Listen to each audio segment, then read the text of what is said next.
All right, so you ready to dive deep into something really cool today?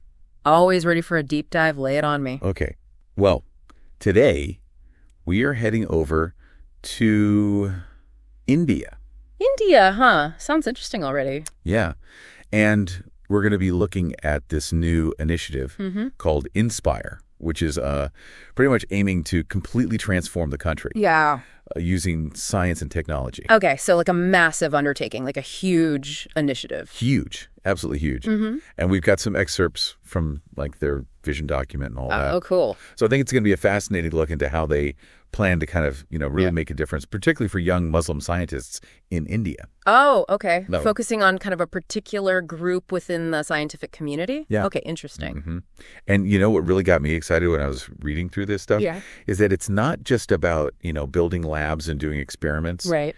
It's really about like a whole cultural shift, It's about fostering this like culture of knowledge and inclusivity. And they keep using this phrase, betterment for all. Betterment for all, huh? That's a big statement. So it's not just about scientific progress, but societal progress as well. Right. Okay, I'm intrigued.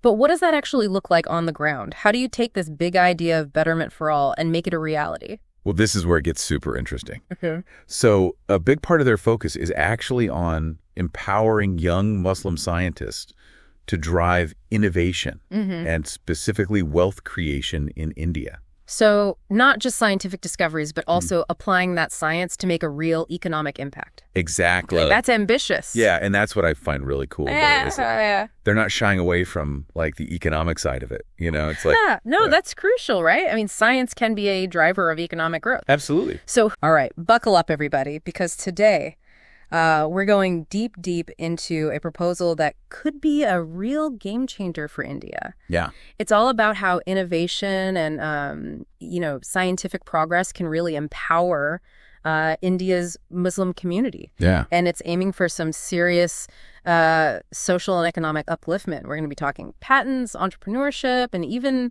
maybe even redirecting some of those, big wedding funds.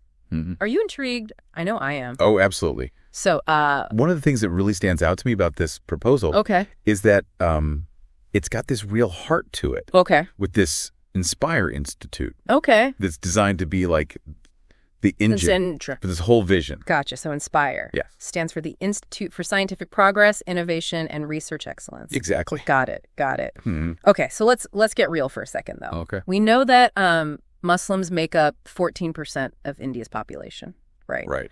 But they only hold about 3% of senior corporate positions. That's a gap. You can't ignore that. No, absolutely not. And this proposal, it dives right into that, doesn't it? It does, and it acknowledges that this disparity is not exactly breaking news. Right. I mean, reports like the Sakar Committee findings back in 2007, even earlier studies have been sounding the alarm on this for years, Right. It's been a persistent challenge. So where do we even begin to unpack this thing? Well, I think The proposal points to literacy rates, right? literacy is a big one. Okay. And it highlights that the literacy rate among Muslim adult males is significantly lower compared to other groups. Okay. And that gap has a ripple effect. Yeah. I mean, think about it. Yeah. Lower literacy limits your access to higher education, which then impacts career opportunities. Yeah. Overall economic mobility, In a chain reaction, yeah. Totally, yeah. When any group is facing these kinds of barriers, it seems like the whole country loses out on all that talent and potential. Definitely. So that's the bigger picture we need to keep in mind. For sure. Now, here's where things get kind of interesting. One of the more unconventional ideas in this proposal is about potentially shifting priorities when it comes to wedding spending. Interesting. Okay, so we're talking about the frugal marriage concept. Yeah. I gotta admit, this is not your everyday suggestion. No, not at all. So break it down for me. How would this even work? Well, the proposal uses Hyderabad as a case study. Okay. It estimates that something like 2 billion rupees are spent. Wait, hold on. Yeah. 2 billion. Yeah, annually on weddings in that city alone. Oh, wow. And that's just one city. That's mind-boggling. Think about the national figure. Wow, yeah. Now, the proposal isn't suggesting we, do away with celebrations altogether. Right. It's about shifting a portion of those resources. Okay. So instead of, say, a lavish 3-day wedding, imagine if families redirected even 10% of that budget towards community development. Okay.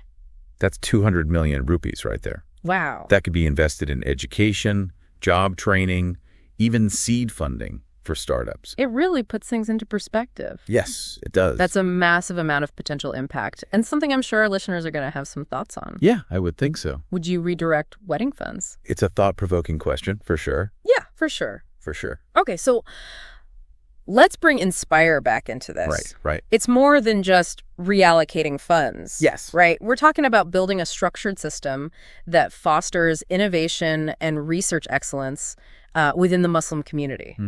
So what's that look like in practice? Well, the proposal outlines some very specific mechanisms. Okay. For example, research grants. Okay. That are laser-focused on challenges specific to the community. Gotcha. Or think about workshops that teach people how to patent their inventions. Yeah. Because, what good is a brilliant idea if you don't know how to protect it? Right. And profit from it. Right. Turning those brilliant ideas into tangible assets. Exactly.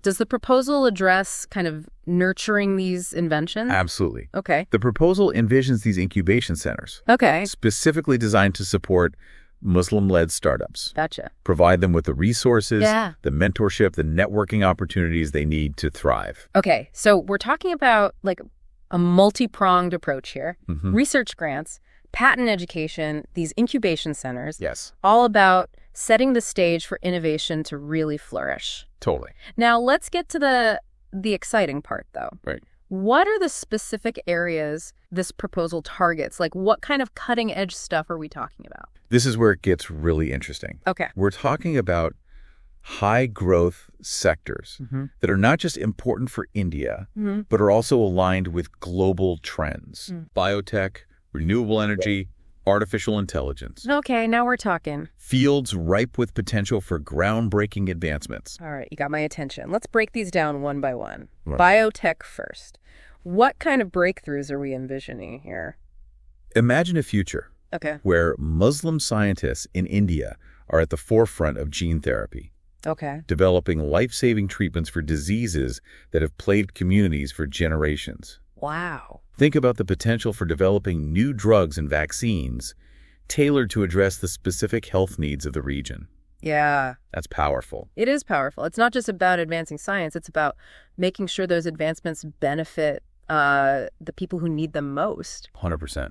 What about renewable energy? How does that fit into the picture? Renewable energy is critical. Okay. The proposal explores solar, wind, biofuels, even delves into things like carbon capture, green hydrogen production. Okay, wow. It's about creating a cleaner, more sustainable future for India. Yeah. And that ties directly into economic growth, too. Yeah, right. Creating jobs, building a green economy, ensuring energy independence.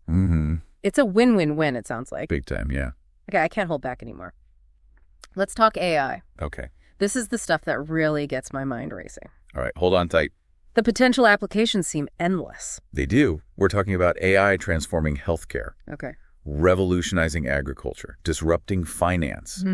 Imagine AI-powered diagnostic tools that can reach even the most remote villages. Okay. Providing access to quality healthcare where it's needed most. That's huge. Or think about precision agriculture, using AI to help farmers maximize their yield and reduce their environmental impact. And what about Hyderabad becoming a hub for AI development, led by a new generation of Muslim tech entrepreneurs? Right. That's a vision I can get behind. It is exciting. Right. Very exciting. But we need to be realistic here. Okay. Inspire can't exist in a bubble. Right. There are systemic barriers that need to be addressed for this to truly succeed. You're right. We can't just focus on the shiny new tech and ignore the reality on the ground. Right, exactly. So what are some of those barriers we need to be thinking about? Well, think about the recommendations from reports like the SACAR committee that we discussed earlier. Those recommendations need to be implemented. Yeah. And we can't shy away from conversations about affirmative action. Okay. We need to address issues like discrimination in hiring and the lack of representation in leadership positions. Yeah. These are the things that create a level playing field and ensure that everyone has a fair shot. So it's almost like a two-pronged approach, right? Yes. We need to nurture innovation within the community while simultaneously pushing for systemic change outside of it. Absolutely. And this kind of change, it doesn't happen overnight. It does not, no. This is about a long-term vision. Right. A generational shift in mindset. Right. It's about cultivating a culture of innovation that extends far beyond the walls of Inspire itself. So that brings us to the importance of, education, right? Big time. Getting young Muslim students excited about STEM fields from a young age. Exactly. It's about sparking that curiosity early on, showing them what's possible. Yeah. And, equally important, it's about having role models and mentors who can guide them along the way. Yeah, so true. People who can show them that a career in science or technology is within their reach. It's about representation. It's about seeing someone who looks like you succeeding in these fields and being like, hey, right. I can do that too. Exactly. Those are precisely the kinds of success stories that Inspire is hoping to cultivate. Okay, we've covered a lot of ground here. We have. This is just the tip of the iceberg. The tip of the iceberg. But before we get too far, I think it's time for, a little recap. Yeah, good idea. Just to make sure we're all on the same page. We've discussed the stark reality of underrepresentation and the socioeconomic challenges faced by India's Muslim community. Yes. We've explored the innovative and potentially controversial idea of redirecting wedding funds towards community development. Yes. And we've introduced Inspire, this ambitious institute with the goal of fostering innovation and research excellence, ultimately leading to economic and social upliftment. For sure. We've even touched on the systemic barriers that need to be addressed for this vision to truly succeed. Absolutely. And it's not just about Inspire itself, it's about fostering a culture of innovation that extends beyond the walls of any single institution. Exactly. Exactly. And while we've touched upon some of the specific tech fields that Inspire is targeting, we've only scratched the surface. Well, trust me, there's a whole lot more to explore there. For sure. But for now, I want to leave you, our listener, with a question to ponder. Okay. If Inspire were to become a reality, what kind of breakthrough would you want to see? Ooh. What problem would you want them to solve? That is a great question. Hold on to that thought, because we'll be diving deeper into the specifics of Inspire's focus areas and its strategy for actually turning those innovations into tangible economic gains in the next part of our deep dive. That's right. So stay tuned. Stay with us. We'll be right back. We'll be back. It's easy to get kind of lost in this big, grand vision of Inspire. Yeah. But I think it's worth taking a closer look at the specific technologies they're aiming for. Okay. These aren't just buzzwords, right? These are fields that have real potential to solve some of India's biggest problems. Totally. We touched on biotech, renewable energy, and AI in the first part. But each of those fields is like a whole world unto itself, Oh, yeah. I'm ready to go deeper. Where should we start? Let's start with biotech. Okay. The proposal specifically mentions gene therapy. Okay. And for good reason. It's making some incredible strides in treating these genetic diseases that were once considered, incurable. It's mind-blowing. We're talking about rewriting someone's DNA to cure a disease. That's some serious sci-fi stuff. It is, but it's happening now. It's happening now. Yeah. And Inspire wants to bring that to India. Exactly. Imagine Inspire researchers developing a gene therapy for something like sickle cell anemia. Okay.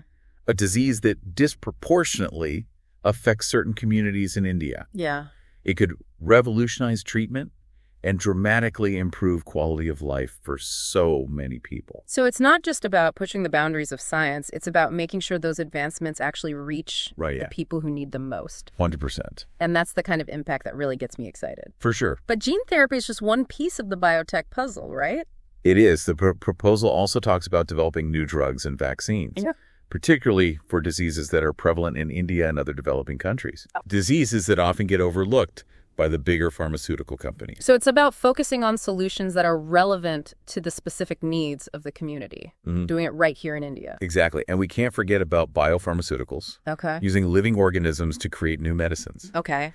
This is a field where India could really become a global leader. Wow.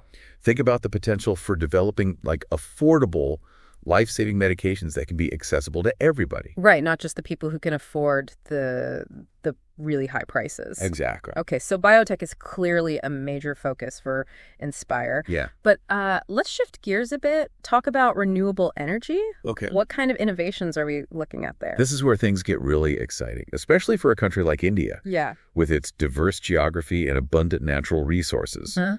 The proposal mentions solar energy, wind energy, biofuels, even delves into things like carbon capture and green hydrogen production. Wow. It's about creating a more sustainable and energy-independent future for India. And I love about renewable energy is it's not just an environmental issue. Right. It's an economic one, too. That's right.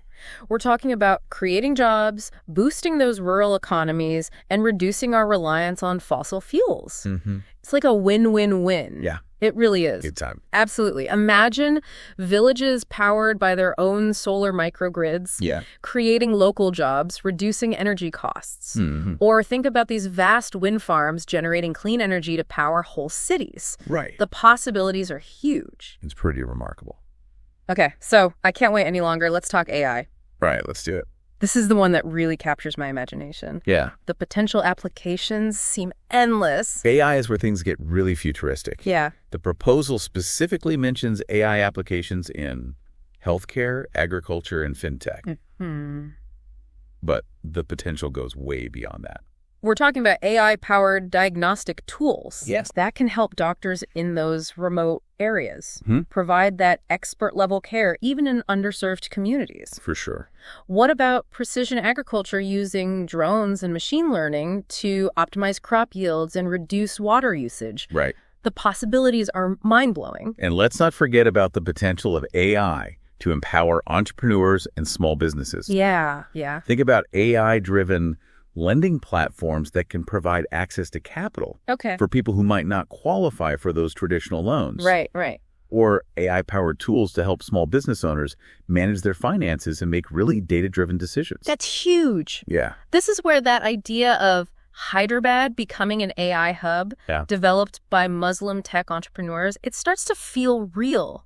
It's not just changing perceptions. It's about creating real economic opportunity. Absolutely. And empowering a whole new generation of leaders. You got it. You got it. But these are just a few of the high-tech fields that are mentioned in the proposal. Oh, there's more. There's nanotechnology, agri-tech, even space exploration. Wait, hold on. Yeah. Space exploration. Space exploration. Now, that's taking things to a whole other level. Right. I mean, I knew this proposal was ambitious, but space exploration. Tell me more. Inspire's vision extends all the way to 2050 and beyond. Okay. And they see the commercialization of space as a major economic driver in the coming decades. Okay. It might sound like science fiction now. Yeah. But it's closer than you think. I mean, we're already seeing private companies like SpaceX really pushing the boundaries of space travel. Right. So I can definitely see how India could become a major player in that field. Absolutely. And why shouldn't Muslim scientists and engineers be leading the charge? Exactly. It's a bold vision. It is. But it's one that seems rooted in reality. Yeah. India's already got a really strong foundation in space research and technology. And with Inspire's focus on fostering innovation and nurturing talent, who knows what the future holds? It's an exciting prospect. Okay, so we got biotech, renewable energy, AI, nanotechnology, agri-tech, and space exploration. That's an incredible list. It sounds like Inspire is shooting for the stars. Literally. Literally shooting for the stars. But it's not just about picking trendy fields. No, absolutely not. Right. It's about focusing on areas where India has a real chance to become a global leader. Okay. Areas where we can leverage those existing strengths and build a future where innovation drives economic and social progress. Okay, but let's be practical for a moment. Right. Even with all these exciting technologies and all these ambitious goals, there's a really big question we haven't addressed yet. How does Inspire actually plan to create wealth from all of this? How do we turn these incredible innovations into, tangible economic benefits for the community? That's the million-dollar question, right? It is. And the proposal actually lays out a pretty detailed strategy for doing just that. Okay. It's not just about creating cool technology. Yeah. It's about making sure it benefits the community. Right. And contributes to overall economic development. Okay, I'm all ears. Let's dive into the nuts and bolts of Inspire's wealth creation strategy. All right, one of the key strategies is patenting and licensing. Okay. It's about protecting those groundbreaking inventions. and then licensing them to companies who can bring them to market. Okay. Generating revenue that flows back to the community. So it's like planting a seed, nurturing it, and then harvesting the fruits of your labor. Yeah, that's a great analogy. But it all starts with protecting those intellectual property rights, right? Absolutely. The proposal talks about educating researchers on the patent process and even providing support for filing those patent applications. Okay. They see patents as a vital tool for ensuring that the benefits of innovation flow back to the community. Yeah, that makes sense. Yeah. But patenting and licensing is just one piece of the puzzle, right? Right. The proposal also emphasizes the importance of collaborations and partnerships. It's about working with industry, government, and other research institutions to develop and commercialize these new technologies. It's about creating this vibrant ecosystem of innovation where everyone benefits from the shared knowledge and resources. You got it. And speaking of ecosystems, the proposal also talks about creating spin-off companies based on the research coming out of Inspire. So it's not just about licensing technology to existing companies. It's about creating entirely new businesses that can drive economic growth and create jobs within the community. Exactly. These spin-off companies could be in any of the fields that we've discussed, from biotech to AI to renewable energy. Wow. And they would have the potential to attract investment, create jobs, and really put India on the map as a global innovation hub. Okay, so we've got patenting, licensing, collaborations, partnerships, spin-off companies, anything else. There's more. I have a feeling there's more. The proposal also talks about commercialization of products and offering consulting services. It's about taking those research breakthroughs and turning them into products and services that people actually need and want. So it's not just research for research's sake. It's about creating solutions that have real-world applications that can generate revenue. Exactly. Imagine Inspire developing and marketing, like cutting-edge medical devices, affordable solar energy systems, or AI-powered agricultural tools. These are products that could have a huge impact both domestically and internationally. What about consulting services? What would that look like? Think of Inspire as this hub of expertise in all these cutting-edge fields. They could offer consulting services to businesses, government agencies, help them adopt new technologies, solve complex problems, and become more competitive in the global marketplace. It's like a one-stop shop for innovation. Exactly. You've got the research, the patents, the spin-off companies, the products, and the consulting services. That's a pretty comprehensive strategy. It is, and it's all designed to ensure that Inspire is not just a center of excellence in research, but also a driver of economic growth and social progress for the Muslim community and for India as a whole. It's incredibly inspiring, to say the least. It is. Okay, so let's take a step back, remind ourselves of the bigger picture here.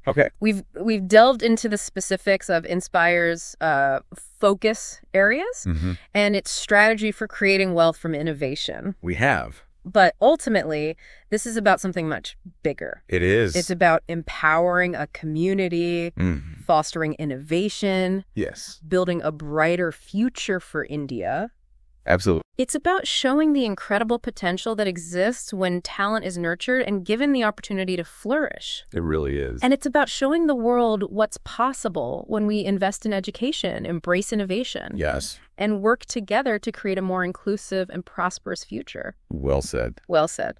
Before we move on to the final part of our deep dive, Okay. I want to leave our listeners with a question to ponder. All right. Imagine you're a young Muslim student in India right now. Okay. Full of dreams and aspirations. What kind of impact do you think Inspire could have on your life? Wow. What doors could it open for you? That's a powerful question. Yeah. And it's one we'll continue to explore as we move into the final part of our deep dive. Absolutely. We'll be tackling the challenges and opportunities that lie ahead for Inspire and discussing the potential impact that this initiative could have, not just on the Muslim community, but on India's future as a global leader in innovation. Big stuff. So stay tuned. Stay with us. We've talked about the potential, the vision, the strategy behind Inspire, but let's be real. No ambitious project comes without its share of challenges. No, you're absolutely right. Right. And to its credit, this proposal doesn't shy away from addressing some of those hurdles head on. Okay. It acknowledges that, the road ahead for Inspire is not going to be without some bumps.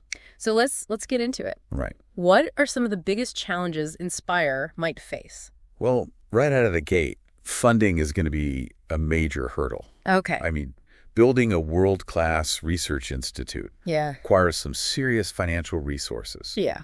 We're talking top-notch labs, cutting-edge equipment, attracting the best minds. Yeah. All of that comes with a pretty hefty price tag. Yeah, I can imagine those state-of-the-art labs don't come cheap. No, they don't. So where's the money supposed to come from? Well, the proposal suggests kind of a diversified approach to funding. Okay. Talks about securing government grants. Okay. Attracting private investment. Mm-hmm. And even tapping into philanthropic contributions from within the Muslim community itself. Okay. Remember that idea of redirecting some wedding funds? Right. That could definitely play a role here. No, so it's about exploring every avenue, building a funding model that's both robust and sustainable. Yes, absolutely. But money's not the only challenge. No. Attracting and retaining top talent is going to be another crucial battle. Yeah. Inspire's success really hinges on having those brilliant minds driving the research and innovation. And it's not just scientists and engineers. Yeah. We need, visionary leaders, skilled managers, dedicated support staff. The whole ecosystem needs to be firing on all cylinders. Yeah, the whole thing. Yeah, the proposal talks about creating a competitive and attractive work environment. Okay. That means offering competitive salaries and benefits. Yeah. But also fostering a culture that really values innovation, collaboration, and excellence. Mm-hmm. It needs to be a place where the best and brightest not only want to come, but want to stay. Right. It's about building a reputation that attracts talent from, across India. Yes. And even globally. Absolutely. But there's another challenge we need to acknowledge. Okay. And it's something we've touched on before. Yes. Systemic barriers. You're hitting the nail on the head. Yeah. These barriers don't just vanish overnight, even with the best intentions. Right. Inspire can't operate in a vacuum, right? Right. It needs a supportive ecosystem, both within and outside the community, to really thrive. We're talking about, issues like discrimination in hiring. Yes. Limited access to networks and opportunities. Sure. The lack of representation in leadership positions across industries. Absolutely. The proposal acknowledges that Inspire needs to actively engage with policymakers, community leaders, and advocacy groups to address these systemic issues head on. It's about working collaboratively to dismantle those barriers and level the playing field. It's a reminder that real change requires, action on multiple fronts. It's not just about building a research institute. It's about changing mindsets. Yes. Fostering inclusivity. Absolutely. Challenging the status quo. It's a big task. Yeah, it is. But those are the kinds of challenges that require long-term commitment and sustained effort. Yeah. But amidst all these challenges, there are also immense opportunities. Okay, so let's shift gears, talk about the bright side. Right. What are some of the most exciting opportunities that Inspire could unlock? Well, one of the most obvious and perhaps most significant is the chance to tap into this vast pool of untapped talent. There are brilliant minds within the Muslim community who just haven't had the same access to resources and opportunities. Like we said before, underrepresentation means missed potential. Exactly. Inspire has the potential to be that catalyst, right? Sure. That unlocks all that untapped talent and transforms it into real-world impact. Absolutely. And it's not just about individual talent. Okay. It's about the collective power of a community coming together with a shared vision, working collaboratively to solve those problems and build a brighter future. Yeah, I love that. It's a reminder that innovation isn't just about science and technology. Right. It's about people. It is. It's about empowering communities, fostering a sense of shared purpose. Absolutely. Another exciting opportunity here, I think, is the potential for global collaboration. Oh, huge. Right. Inspire could become a magnet for researchers and innovators from all over the world. Yeah. Drawn to this unique mission and focus. Imagine scientists from India, the Middle East, Europe, the Americas, all collaborating Working together on projects that could benefit all of humanity. It's a powerful image. It is. And it's a testament to the universal language of science and innovation. And it's not just about bringing those researchers together. Right. It's about attracting investment, and forging partnerships with global companies and organizations, further amplifying Inspire's impact and reach. 100%. So we're talking about local talent with a global outlook, right? Forging these collaborations that transcend borders and disciplines. You got it. That's the kind of network effect that can really accelerate progress. That's right. But there's one more opportunity I think is particularly noteworthy. Okay. Inspire has the potential to become a model for other communities and other countries. It's not just about India. No. This could spark a global movement, inspiring similar initiatives that empower underrepresented groups and drive innovation in every corner of the world. Exactly. Inspire could become a blueprint. A blueprint, yeah. For how to leverage science and technology for social and economic empowerment. A beacon of hope and a testament to what's possible when we embrace inclusivity and invest in human potential. Okay, so we've got the challenges and the opportunities, funding, talent, systemic barriers, but also this untapped potential, global collaboration, and the chance to inspire a global movement. Absolutely. It's a complex picture, but it's full of possibilities. It is, and it's a picture that's still being painted. Right. The future of Inspire is yet to be written. Yeah. And it's up to all of us, policymakers, community leaders, investors, researchers, and everyday citizens to play a role in shaping that future. But hearing all this, it makes me think about, the people behind it all. Yeah. Who are the visionaries driving this project? What are their stories? That's a great question. Yeah. And it's one that deserves its own deep dive. Okay. Maybe in a future episode. I love that consider it pitched. All right. Who's the mastermind behind this? Who came up with this idea? All right, so the brainchild behind all of this is Dr. Abdul Hussein Muhammad. Okay, Dr. Muhammad. And this guy is seriously impressive. He's got a PhD. He spent over 2 decades doing all sorts of research, gaining international experience. But what's really interesting is that his expertise kind of spans all these different fields. Okay, give me some examples. So proximal and remote sensing, GIS, data science, sustainable development. Whoa, hold on. That's a lot. I mean, those fields, they seem pretty different from each other, don't they? How do they all tie together? Well, that's what I was wondering, too. So maybe we should break down some of this jargon. Yeah. What exactly is GIS, for starters? Okay, so GIS stands for Geographic Information Systems. And basically, it's all about using technology to gather, manage, and then analyze all sorts of information that's tied to a location. Okay. Spatial data, they call it. So maps and stuff. Exactly. But it goes way beyond just simple maps. Think about, urban planning. They use GIS to figure out, where to build things, how to design transportation systems, or even respond to natural disasters. Oh, wow. It's incredibly useful for understanding how things are distributed across space and making informed decisions based on that information. So Dr. Muhammad's expertise in GIS and data science, you're saying that helps him approach these societal challenges in a different way. Absolutely. See, the beauty of his background is that he doesn't just see problems through one lens. He can connect the dots between technology, data, the environment, and human needs. Okay, that's starting to make more sense now. But can we get even more specific? Sure. What's an actual example of how Dr. Muhammad has put all this knowledge into action? Okay, well, one really cool example is his work with farmers. He actually used data science to help them use fertilizer more effectively. Oh, interesting. How does that work?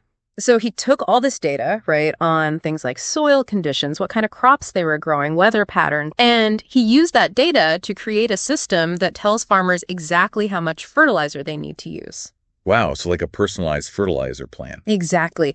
And this is huge because, using too much fertilizer can be really bad for the environment, but using too little means the crops don't grow as well. Right. So his system helps find that sweet spot. So better yields and a healthier environment. Precisely.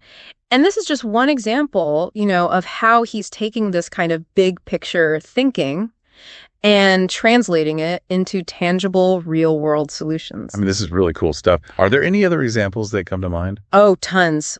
His work in post-disaster recovery is another great one. Okay, tell me about that. So he uses remote sensing, which is basically using satellites and stuff to gather information about the Earth from a distance, right? And then he combines that with his GIS skills. Yeah. And he's able to provide really crucial information in the aftermath of a natural disaster. So, like, what kind of information are we talking about here? Think about, like, identifying which buildings have been damaged, mapping out safe evacuation routes, that sort of thing. Wow. So, like, real-time, actionable data that can save lives. Exactly. And this just shows how technology can be such a powerful tool for good, in helping communities recover and rebuild after a disaster. This is really making me think about all the different ways science and technology can be used to help people. Yeah, exactly. It's not just about, abstract research in a lab. It's about making a real difference in the world. Okay, so we've talked about Dr. Muhammad and all this incredible work he's doing. But is he, doing all of this by himself? Oh, no, definitely not a one-man show. He leads Inspire, but it's a collaborative effort with a whole bunch of other scientists and academics. So like a whole brain trust behind this. Exactly. And that's what makes it so powerful, right? You've got all these different perspectives, all this expertise coming together to really tackle these big challenges. Yeah, because transforming a whole country's scientific landscape, that's no small feat. Absolutely not. It's a huge undertaking.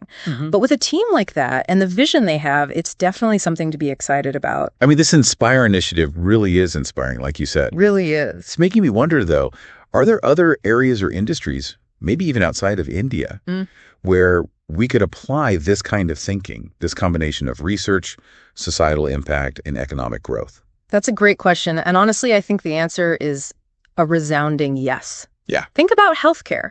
Imagine applying this approach to developing new treatments, making healthcare more accessible, more affordable, or education. What if we could revolutionize the way we learn, making it more engaging, more personalized, more effective, even tackling climate change? Could we use this model to drive innovation in clean energy, sustainable agriculture, finding solutions that benefit both people and the planet? I think the possibilities are limitless. Wow. Yeah, that's a really exciting thought. It is. And who knows, maybe Inspire will become a blueprint, for a whole new way of approaching science. One that's not just about knowledge for knowledge's sake, but about using that knowledge to build a better future for everyone. Well, that's definitely a deep dive I won't soon forget. Really makes you think. That's what we aim for. So as we wrap up this deep dive into Inspire, what are the key takeaways you want our listeners to walk away with? I think first and foremost, I want them to understand the sheer potential of this whole thing. It's okay. This is a bold and ambitious vision. Yeah. And it has the power to really transform lives and communities in some pretty profound ways. And it's not just a feel-good idea. Yeah. This is a concrete plan. Yes, it is. With a clear strategy and a deep understanding of those challenges and opportunities 100%. that we've been talking about. Yes. Secondly, I want people to think critically about the role of innovation in driving social and economic progress. Okay. It's not just about creating cool gadgets or making profits, right? It's about using our ingenuity and creativity to solve real-world problems. Yeah. And make a positive impact on the world. And lastly, I want them to be inspired by the story of Inspire itself. Yes. Right. This is a story about empowerment, about collaboration, and the unwavering belief in the power of human ingenuity to create a better future. Well said. It's a story that's just beginning, and we can all be a part of it. Absolutely. Before we sign off completely, I want to leave our listeners with one final thought. Right. Imagine a world where every community, regardless of background or circumstance, has the opportunity to contribute to this global tapestry of innovation. What would that world look like? That's a great question. What role can each of us play in making that vision a reality? Those are questions worth pondering, and that's what the deep dive is all about. That's right. Sparking curiosity, igniting conversations, empowering you, our listener, to explore the world with a deeper understanding and a renewed sense of wonder. Thank you for joining us on this journey. Absolutely. Until next time, keep exploring, keep questioning, and keep diving deep. See you next time.